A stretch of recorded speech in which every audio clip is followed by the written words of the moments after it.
قرار دے سکتے ہیں، لیکن اگر آپ پورا بیان دیکھیں گے تو 3 باتیں کہی گئی ہیں۔ ایک تو یہ کہ انڈیا میں اس جہاد کو، جہاد کے کئی معنی ہوتے ہیں، مثلا خود نبی صلی اللہ علیہ وسلم نے فرمایا جہاد اصغر سے جہاد اکبر کی طرف چلو۔ اکبر یعنی سب سے بڑا جہاد۔ سب سے بڑا جہاد کیا ہے؟ اپنے نفس کو ٹھیک کرو، اپنے آپ کو ٹھیک کرو، جھوٹ بولنا، فلاں فلاں فلاں، ان ساری چیزوں سے اپنے آپ کو مکت کرو۔ اسی طرح سے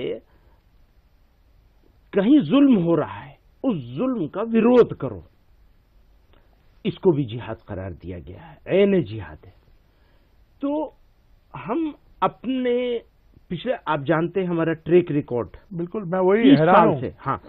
30 سال سے ہم ایک کام کر رہے ہیں۔ جب سے میں نے اس آرگنائزیشن میں انٹری کی ایک چھوٹے سے سیکریٹری کی حیثیت سے، تب سے ایک مشن بنایا ہے کہ یہ جو ٹیررسٹ لوگ جہاد کا یوز کرتے ہیں، اسلامک ٹرمینولوجی کا یوز کرتے ہیں اور فساد پھیلاتے ہیں، اس کو کیسے ایکسپوز کیا جائے اور اس کے خلاف اسلامک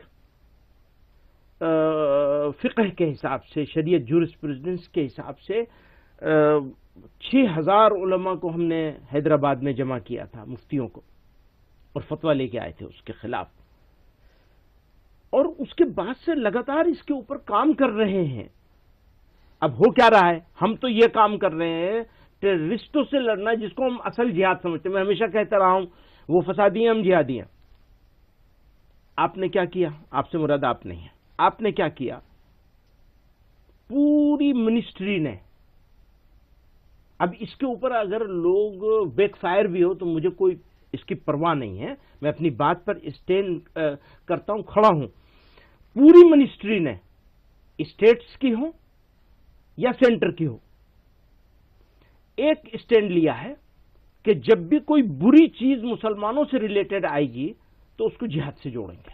ایک پوتر شبداولی ہے یہ، اور ہمارا دایتو ہے، کرتویہ ہے، جس کو ہم نبھا بھی رہے ہیں۔ 30 سال سے لڑائی لڑ رہے ہیں، اور اس سے پہلے بھی لڑائی لڑی ہے۔ جب آزادی کی لڑائی آندولن شروع ہوا تھا تو بھی جہاد آزادی کہا گیا تھا اسے، آزادی کا جہاد۔ بریگیڈیئر عثمان نے آزادی کے بعد، پاکستان بننے کے بعد، پاکستان کے خلاف لڑائی لڑی، تو شہادت بھی ایک اسلامک ٹرمینولوجی ہے۔ انہوں نے شہادت گرہن کری تھی، ان کو اس جگہ رہنا نہیں تھا۔ ان کے سب آرڈینیٹ لوگوں نے کہا آپ کو پیچھے ہٹیے، آپ کا کام نہیں ہے یہاں، اور انہوں نے اپنی جان دی، جس کو نوشیرہ کا شعر کہتے ہیں۔ تو وہ ہمارا جہاد ہے۔